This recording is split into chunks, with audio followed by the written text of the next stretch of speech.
Hey YouTube, this is Itchy, and I wanted to talk to you for a moment about the spent fuel pool in reactor number 4 and what prompted me to make this video today.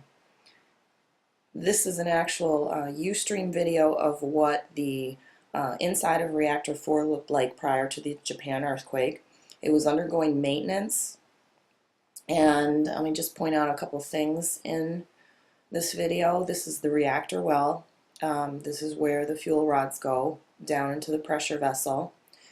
And there's a crane that actually works on a roller system that can be brought over the top of this well to move the fuel rods in or out of this pool. And there's some caps that have been removed. This is a very heavy steel cap that goes over the top of this once the fuel rods are inside, and then this other cap goes on top of that. And I want to point out that a spent fuel pool, especially in this reactor design, is on the 4th floor, and it has no primary or secondary containment. It's basically a metal box with water in it. And if you're not familiar with the term spent fuel pool, you can do an easy search. And I wanted to bring your attention to the fact that Japan is having some earthquakes right now. This one happened right by Fukushima yesterday. It was a 5.2. We just had another 5.2 on the other side of the trench. And then there's been some little ones here. There was an article that came out today that was posted on Any News, and a couple other YouTubers have videos out about it too. And this article talked about how they just discovered that in addition to the 1,300 or so fuel rods that were in the spent fuel pool at the time of the maintenance, there were 204 new rods, which means they're highly radioactive, that were going to go into the reactor after it was done with its maintenance. So this is new information. Now we know there's approximately 1,500 fuel bundles in this spent fuel pool. And when you see the structure of it, you'll see why I'm so concerned. What weakened the structure initially was a explosion. And I'll run it on the site. That's reactor 4. Keep an eye on it.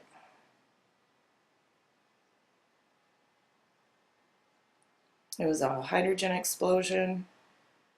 And since then, there's been numerous fires and smaller explosions that have showed up on the TEPCO cameras, which we don't have full explanations of. So that's what it looked like before the earthquake. There's some diagrams. I'll put a link to this at the bottom if you want to look it over in more detail. This is the aerial view of reactor 4. After the explosion, you can see from the top that the building's heavily damaged. The spent fuel pool is right here. It's the thing that's smoking.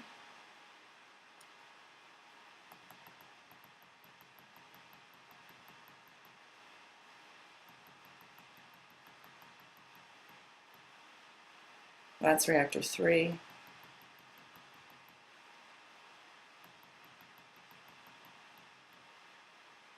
Here's the lid of the pressure vessel, that strong metal cap.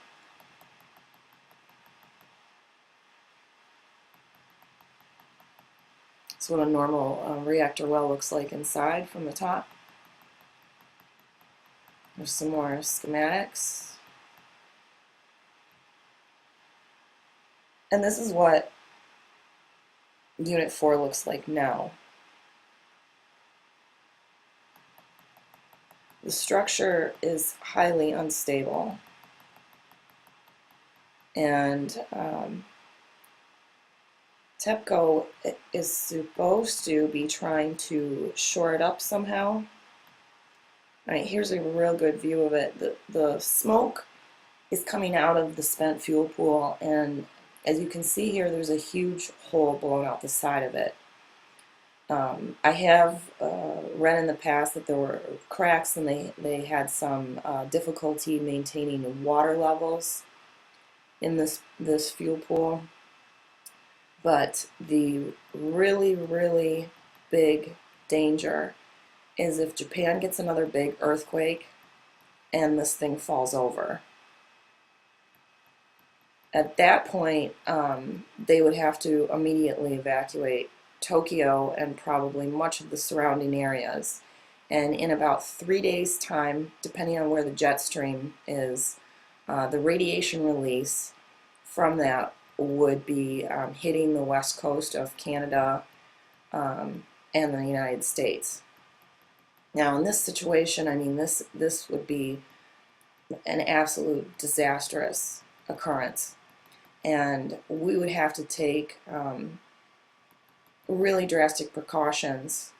And what I'm going to do, instead of going over it with you here, is give you some links to fallout shelters and what the Civil Defense Department has recommended in event of a nuclear catastrophe such as this. I don't think they ever anticipated something like fuel pools falling over and spilling all over the ground. The NRC, and this is another reason why we can't even trust anything they say, it said back in October that they thought there was 100% release of everything that was in this fuel, which contained plutonium, and we now know that it's even more serious or more concerning because the fuel is new, as opposed to all the old fuel that's in there too.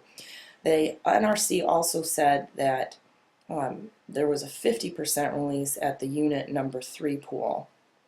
And I'm going to show you what that pool looks like inside. This is a video that Arnie Gunderson put out. But something happened last night that I really wanted to share with you right now. I got an email last night from Goddard. And Ian is a longtime watcher of this site and has done some really great analysis in the past as well. He took a look at an old TEPCO video. And Tokyo Electric had gone into the Unit 3 fuel pool just once. You remember that Unit 3 is the reactor that's blown to smithereens. The video showed a lot of damage. But Ian Goddard was able to find one spot that there's clearly something that appears to be discernible. It looks like the handle of a BWR fuel bundle. Now, Ian compares that bundle to other bundles which were looked at over in Unit 4, and it's pretty clear to me, and a couple other nuclear engineers I've shown it to, that this might be a single nuclear fuel bundle in the Unit 3 fuel pool. Now, raises more questions than it answers. First off, there should be a lot of bundles there. Yet, obviously, there's only one in this picture. Where are the other bundles? What happened to the other bundles was that they blew all over the countryside and into the ocean. Again, you know, here's the NRC analysis. They say 100% release from Unit 4 was assumed, 50% at Unit 3, 50% of what? There's only one discernible fuel bundle left inside of number 3. So I mean, this is the problem that we have. We are relying on these organizations to tell us what's going on, that so we can make informed decisions. What I'm suggesting you do, and if you grew up when I did, you may remember seeing these signs.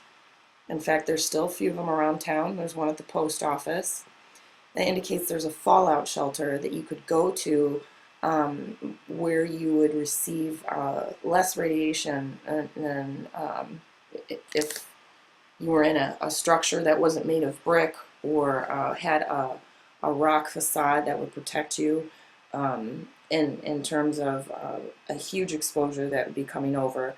We wouldn't know until this happens. We'd have to observe what the jet stream was doing at the time to be able to accurately predict who would be at most risk, but within 3 days you'd have to have a plan, and you'd have to be able to execute that plan. So I think that it's important, based on the fact that finding out there's more fuel in there than we thought there was. Japan's having earthquakes again, and now, you know, these scientists are saying that it's possible that Fukushima could still have another 9.0 before the year's end. We should have plans to deal with this, because you're not going to have a lot of time if it happens.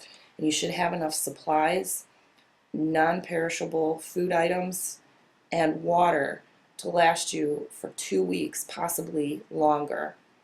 And I don't want people to go crazy over this. I just want you to keep this in the back of your mind, that if you have a little bit of extra money, or some time to talk to your spouse about this, that you should discuss what you would do in this situation, because it's likely, based on all the misleading and spin job that's been going on since this has happened, that we may not find out, except for, you know, people that are monitoring sites like Any News, when this reactor falls. So if you hear that Japan has another large earthquake, I would suggest going to Any News, because they'll be the first ones that post it, and find out what the status is of reactor number 4's spent fuel pool. And it'll be on there, because people are going to be worried about this.